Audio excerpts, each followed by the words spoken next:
renoncement. Et pour ma part, avec mes collègues, nous ne voulons pas nous y résigner. La parole est à Bertrand Pancher.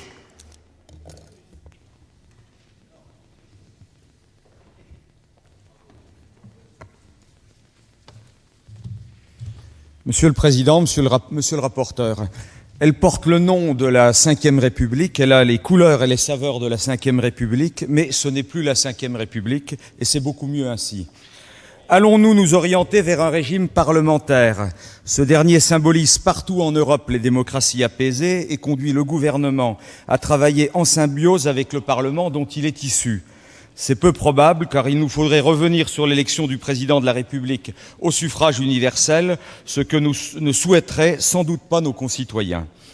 Allons-nous à l'avenir nous diriger vers un régime présidentiel? C'est possible. Il suffirait de ne plus rendre possible la dissolution de l'Assemblée nationale par le président de la République et pour notre institution de ne plus pouvoir renverser le gouvernement. Il conviendrait également que nous maîtrisions totalement notre ordre du jour. Nous en avons pris le chemin. Ceci dit, face à des désaccords inévitables entre l'exécutif et le législatif, il faudrait, comme aux États-Unis, qu'une tradition de compromis entre les partis se mette en place. Nous n'y sommes pas encore prêts.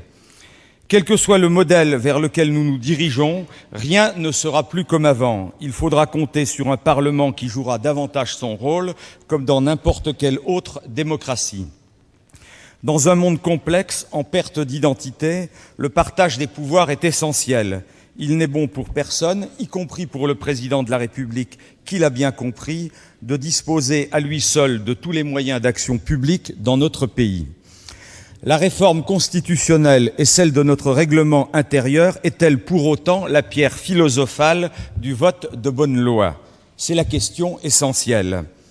Allons-nous mieux légiférer, voter des lois qui ne seront pas remises en cause par une autre loi alors que les décrets d'application de la première sont à peine publiés? Sommes-nous certains que ces réglementations seront maintenant mieux acceptées par nos concitoyens et davantage adaptées?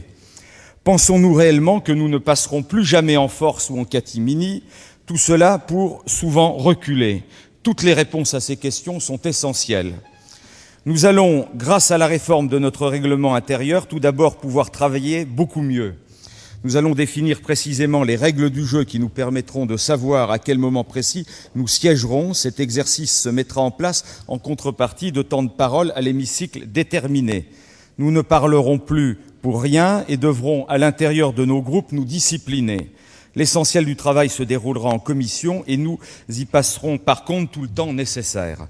La réforme constitutionnelle et celle de notre règlement intérieur ne va cependant pas entraîner par un coup de baguette magique le vote de bonnes lois.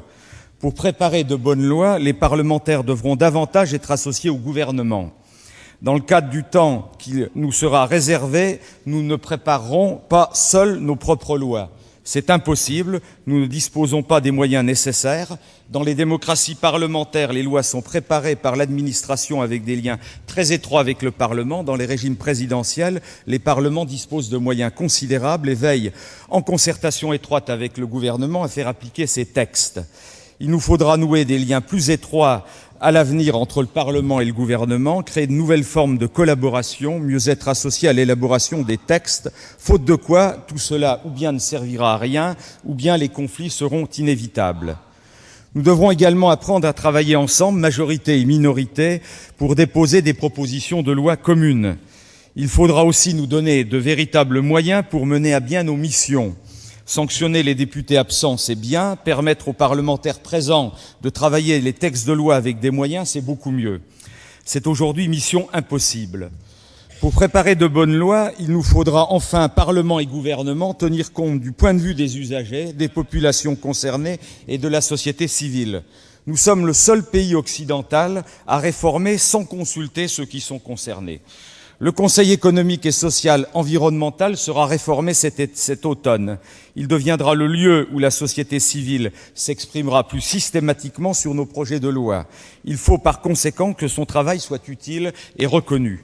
Grâce à un amendement que j'ai porté avec mon collègue Guy Geoffroy, le rapporteur concerné du CES sera systématiquement entendu par notre Assemblée avant les débats. Il conviendrait surtout qu'il le soit par nos commissions avant l'examen des textes concernés. C'est essentiel. Si l'on veut donner toute sa place à la société civile, qu'elle mérite, il est nécessaire de passer par le biais de ce type de proposition. J'espère que nous serons soutenus lors de la discussion de cet autre amendement. Allons-nous donc enfin créer une démocratie apaisée ? Des hirondelles annoncent le printemps du Parlement. Nous ne nous contentons pas de rêver en les contemplant au-dessus de nos têtes. La parole est à Bernard Cazeneuve.